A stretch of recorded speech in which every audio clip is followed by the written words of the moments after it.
gwe yatta bw'atala naye bamutte. Ekibi kiba kibi. Amuganda agamba nti bbanja lya mwenge liggwa na mwenge. Bayibuli netugamba nti alisa muna kitala naye alifa kitala. Omuntu alesezza munne emmere ng'akigenderedde ng'akikoze mu bugenderevu naye bamutte. Ng'oggyeko bano nti mbadde nsimbula nga accident bula biki wemmotoka esobola okulemera kwa kyuma kya muzungu. Accident zibeerawo maybe okurapsira something wabeerawo ebintu. Oli amubadde mulwanamu n'akusindika nga tagenderedde ebibeerawo. Naye omuntu azze nga intentionally azze kutta nga zaakimanyi. Omusajja gwe muyita omulalu yagula ekkuufulu ne bamuwa ne balance n'agula obwambe buna era ng'ayagala kutta abaana bana. N'ayingira n'amanya nti ku geeti banafu tebakebera. N'ayingira n'obwambe bwe n'agenda munda n'atuuka okuggalira abaana n'atereka ebisumuluzo ng'ajja kweggulira. Oyo gwe ŋŋamba gw'oyita omulalu oyo munoonye famire yaako. Gwe battira omwana towummula nga bakuttira omwana towummula. Lwaki teyagenda natta ku baganda be? Baganda be tebalina baana. Kitaye wala ayenjera mbu asiba ku poliisi. Abaana b'abantu abatabatana na suwaani ya mmere baali bamuliridde ki? Mu bannayuganda bwe munaasirika bambijja kumala abaana baabo adde kuba mmwe. Mulwana olutalo olwana kweyamba. Buli muzadde yimirira n'abazadde abo be battidde abaana watali nsonga. Abaana abatali bakulu nti bajooga nga wogamba nti Martin agendanga mu nyumba y'omusajja ate n'azina muwala w'omusajja. Bano abaana batasobola kulya suwaani ya mmere. Buli ayina omwana ng'ekyenda kyakusoboka muveeyo twayiwe ku nguudo z'eggaba ku lunaku lw'okumeka. Muzeeyi alagidde omulamuzi immediately akatadde nako nga mumuteeke mu community. Kote tulaawo wennyini weyattira abaana b'abantu ebere open. Yino engeri omutemu eyassa abaana eggaba gye yalukamu olukwe. Gano ge mawulire mu Luganda ng'omusomi nze Divine Masina Lwanga muzzukulu wa Mugema. Omutemu eyalumbye essomero ly'abaana abato eggaba ku Lwokuna lwa wiiki ewedde n'abatta mu bukambwe obw'ekitalo kizuuse nti obulumbaganyi buno yabwetegekera okumala ebbanga.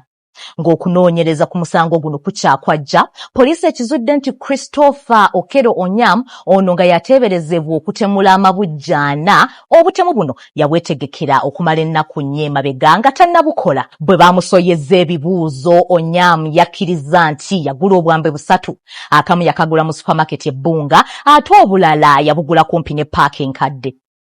Okusinziira ku bali mu kunoonyereza, Onyam yayogerako n'abatwala essomero ly'abaana lino 2 nti era n'asasula n'ebisale bya $800 nga bino bye byali biyingiza omwana we mu ssomero oba kiyite admission fees. Ku Lwokutaano lwa wiiki ewedde ng'amaze okukwatibwa, Onyam yakulembedde akabinja k'abambega abanoonyereza ku misango ekibuli n'aboolekeza ku muzigo gw'abadde apangisa ekisaasizi zone ekyanja mu division y'e Nakawa ng'okunoonyereza bwe kugenda mu maaso basobole okufuna obujulizi obusingakaawo. Mu kunoonyereza, bambega baagudde ku biwandiiko ebiwerako okwabadde ne pasipooti ya Amerika. Era kyazuuse nti abasawo ba poliisi baasindika Onyam asibuka mu disitulikiti y'e Nooya okukeberebwa abasawo bazuule oba yalina obulwadde bwonna obw'oku mutwe mu kiseera we yakoledde ettemu lino.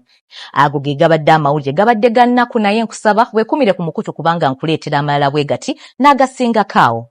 Akuume atakuumira mpeera, Ssaabasajja Kabaka awangaale. Breaking sad news, ladies and gentlemen. Breaking sad news, ladies and gentlemen. Comrade Edith Katende, the wife to the incarcerated deputy spokesperson of the National Unity Platform, Alex Wise from Fumbiro, has died. That is extremely sad. She has succumbed to cancer. In the absence of her husband, Alex Wise from Fumbiro, who is being kept in prison and languishing on trumped-up charges. It is extremely heartbreaking. And the question now to the Museveni acolytes, stooges, and sympathizers of the criminal regime, How many more people are supposed to die until you have an epiphany? How many people do you want to abduct, torture, and disappear or kill until you realize that darkness has never triumphed over light? We shall continue to invoke the words of Martin Luther King Jr. The arc of moral universe is long, but it bends towards justice. Change takes a long time, but it eventually happens. And the story of the end of the Museveni's criminal regime won't be any different from those tyrants, dictators, and strongmen we have read about in the history. It won't be any different from the story and the end of Genghis Khan, from the story of Joseph Stalin or Adolf Hitler, or Mobutu Sese Seko, or Idi Amin, or Muammar Gaddafi. They all end in the same way. But why should we see you ending in that way? Yet there's time to reconcile. There's time to change heart. There's time to chart a new path. Why? Is it getting too drunk to power? It is the idea of delusion and the egotistical worldview of thinking I am this so special I cannot engage my political opponents. Last month, Alex Mufulira spoke in the court, and he was invoking the song of Philip Bongo Lutaya known as Alone and Frightened. He said, "Today is me, tomorrow is somebody else." We have the opportunity and the ability to make sure that it doesn't happen to another person. The Museveni acolytes, stooges, and sympathizers, will you wake up? Oh my Lord. But we're not giving up. We are not giving up. Because you know what? Tough times don't last.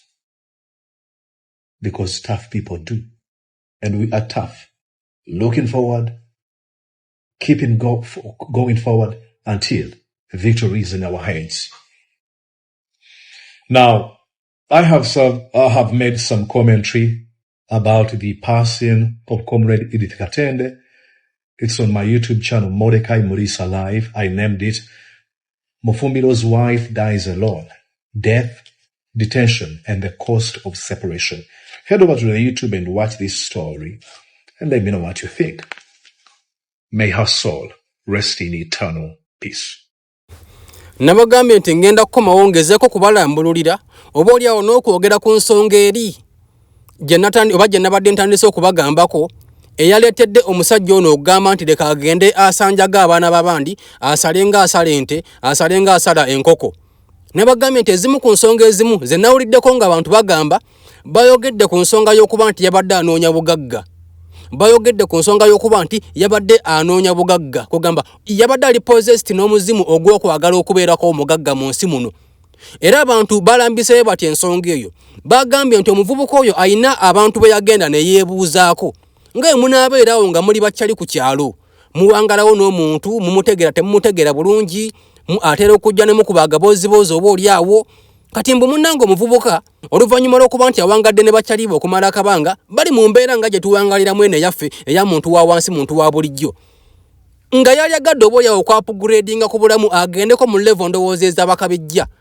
Agendeko mu level ndowooza ez'abakabijja. Wakati nga twogera ku nsonga eno tujja kugitunulamu nga omuvubuka ono omulamu atalina kikyamu kyonna ku mutwe okusinziira ku mbeera nga bwe bakireese. Tugenda kukitunulira mu nsonga yakuba nti mulamu bulungi atalina kizibu kyonna ku mutwe eyakera ku makya wakati mu kuba okuba ekiboozi ne bakyali be n'abeebuuzako ku butya bwe bafunye obugagga n'abeebuuzako ku butya bw'ayinza okufunamu obugagga. Biboozi bizze bitambula okumala akabanga akawerako kyemmanyi mubiwuliddeko simanya luminati. No kutikira ko budde buno bikyaliko oli ateeka wali sente nga nyingi nafuna ebisota awo nafuna video nazikola mu edit ba edit Kenzo babakola mu edit mbusimanya nga amaaso gaaka nanyumya luminati biki namala nasawe namba ye nagamba nti abannange ajagala ofuna sente kuba ku namba y'essimu eno. Kati agaboozi agafaanaganako nga weegatyo oba oli awo nga mugatidde nagano agogenda mu nnyanja nti abagagga bagenda mu nnyanja agaboozi bwegatyo gazenga gabeerawo. Kati oba oli awo omuvubuka ono ge gamu ku gaboozi ge yawuliriza ng'abantu boogera wakati mu kunyumyamuko ne bakyalibe ndowooza wakati nga omanyi nti tukuba emboozi wakati ku firimu ezatambudde ku kibozibozi ekitambudde simanya Ukraine America biki ebibozibozi ebifanaganako webityo tutera ngo bikubaganyangako ebirowoozo kati munnange bali awo ndowooza muvubuka nga ajjalete ekibozibozi ekyokufuna obugagga ndowooza bali mu kukinyumyako awo bino betubeera nga tukubagana empawa nti olowooza abagagga babeerawo bubezi just nga bagagga nti amunange babeera n'ebizibu oba babeera n'ebintu ebyenjawulo bye bakola okufuuka abagagga agabozibozi agafaanaganako bwe gatyo munnange muvubuka ndowooza era yabuuza naye ng'asaaga ne bamugamba nti agoba nga waalagadde nnyo okubeera omugagga bagagga bonna basaddaaka naye funayo abaana b'osaddaaka awo b'osalako obulago osobole okuba ng'ofuna obugagga mu ngeri y'okulowolereza nti bali mu kusaagamuko busaazi just bali mu kusaagamuko busaazi munange tuze tukibagamba nga emirundi mingi nti gwe ekintu kyokola mu ngeri y'okusaagamuko eriyo omuntu asobola okukitwala nga kya siriyasi tosobola kumanyawo omuntu wasobola okukoma mu kulowolereza okukola ekintu gundi azini mu kusalawo oba mu kubeera n'ello ey'okukola ekintu gundi kiyinza okubeerera ekizibu okutegeera bano bamugamba nga abasaaga nti bw'oba oyagala obugagga genda osaddaaka abaana munange bagenda okwejjukiriza nga bye bamugamba nga abasaaga ate ye munange yabitwalira ddala siriyasi iye omusajja munnange be bamugamba nga abasaaga nga bali mukubamu ekibozibozi awo ye yabitwalira ddala siriyasi n'akola enteekateeka n'akuba pulaani butya bwatuuse ku ssomero lino okubanga ate munnange atta omwana kyotutamanyi oba omwana gwe yagenda naye mu ntandikwa azini yali wuwe oba yakuba pulaani n'asooka mufuna emabbali tetumanyi naye nga yakolera ddala entegeka butya bwagenda otuuka mu ssomero eryo okusobola okubanga ate munnange atta omwana oba atemula abaana kubanga kyali muberedde kizibu ddala ogendayo okutemula abaana abo nga gwe mulundi ogusooka ogenda ku ssomero eryo zezimu ku nsonga lwaki mwawulira emboozi nga bagamba nti yasooka n'agenda ku ssomero eryo ng'alinga atutteyo omwana okumuwandiisa azini ng'alinga ayagala okuleeta omwana abeere ng'abeerawo mu ddekeya eyo agenda ofundikira ng'asoose afunye access kati olw'okuba nti amaaso ag'abasomesa gaali gamumanyidde already bwe yakomawo omulundi ogwokubiri yali takyali stranger kyemuberera kyangu okuyingira mu geeti abasomesa bamulabyeko already olunaku lwajjo ne bagamba nti kati omusajja ono ekyamazima alabika azze oba oliawo okuleeta omwana ndowooza olaba pulaani gye yava yagiruka kuviira ddala mabega n'ateekawo emberega nti abanange ku ssomero liri njagala ntuuka okgendayo nga ndi familia era ebyaddala yagenda okutuuka okgenda ku ssomero n'ekigendererwa kye ekyokutta abaana bano nga feesi ye eri familia ku ssomero ng'eri familia ku ssomero n'olw'ensonga eyo abatugamba nti omusajja ono yali mulalu nti aliko akakyamu ku mutwe ebyaddala ebigambo byabwe ebyo tubirinako question mark nga nnene question mark tulina nnene wakati ku bigambo by'abantu abatugamba nti omusajja ono wallahi aliko akakyamu ku mutwe omuntu aliko akakyamu ku mutwe yamanya atya era n'akitegeerako era n'akola ekyali kyetagisa ekyokusooka okgenda ku ssomero okusooka azini abasomesa okumulaba feesi ye ebeere familia gye bali aleme kutuuka mu kaseera kagendayo olw'ekigendererwa kye ng'atuusewo nga mupya kwegamba bonna baali mweraliikiridde era baali badde bamwekengera olw'okuba nti feesi ye yali already emaze okubeera familia nga tebamwekengera namuwadde nga tebasuubira nti oba oli awo asobola n'okusalaasala abaana bano kale nemboozi yalinga yakusaagasaaga ne bakyalibe bagenda okufundikira ng'ekyamazima omusajja ali mawulire nti ebyaddala abaana oba yasaddakidde ddala abaana nga bamugamba nti oba oli awo mu kusaddaaka mwe muli obugagga ekyokuyiga ekirimu wakati nga tuli mu kunyumya emboozi n'abantu abamu ne bwankubadde kale mu kusaagamuko ndowooza tugezengako nnyo ate okuba discouraging okukola ebintu ebimu kuba ono mbwe emboozi yalinga yakusaagasaaga ne bamunyumizamu kawunti abagagga basaddaaka n'afundikira nga agambye nti okay bwe baba nga basaddaaka naye ajja kusaddaaka n'afuna abaana omunange n'abatemula tetumanyi oba kati obugagga yabumaze dda tetumanyi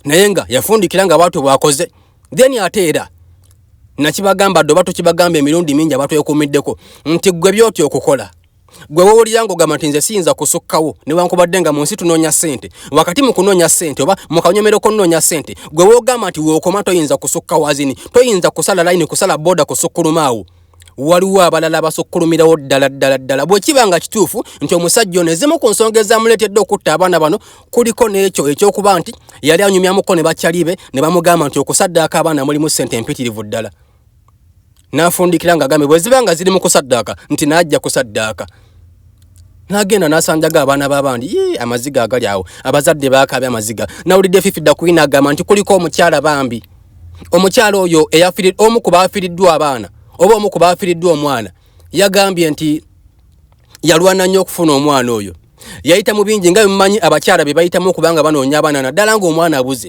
kyokka n'oyo omu mungu gwe yali emubulesinga naye yemumututteko nga mwana muto ate wakati mu bulumi obw'amaanyi Can you just relate the pain this parent is in right now? Osobola okuliratinga obulumi bwayitamu muzadde ono. Kibinyo nyini ddala nayenga ndowooza twesabire bwesabizi wano kuba kati tunaakola ki? Abaana obatwala ku ssomero basobole okuba nga obwali obakoomerwayo.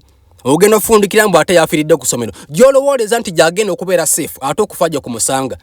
Ensi eno teri feya wallahi naye twesabire ndowooza nga bannayuganda enjega oba ebikolwa nga bwe biti bireme kuddamu kuhapeninga mu nsi yaffe kubanga ensi yaffe ya mirembe. Bintu nga ebyo biba tebisaana kulabikirwa mu nsi yaffe muno. Mungu abampere be musinga okwagala wano Kampala tugatta Mboozi.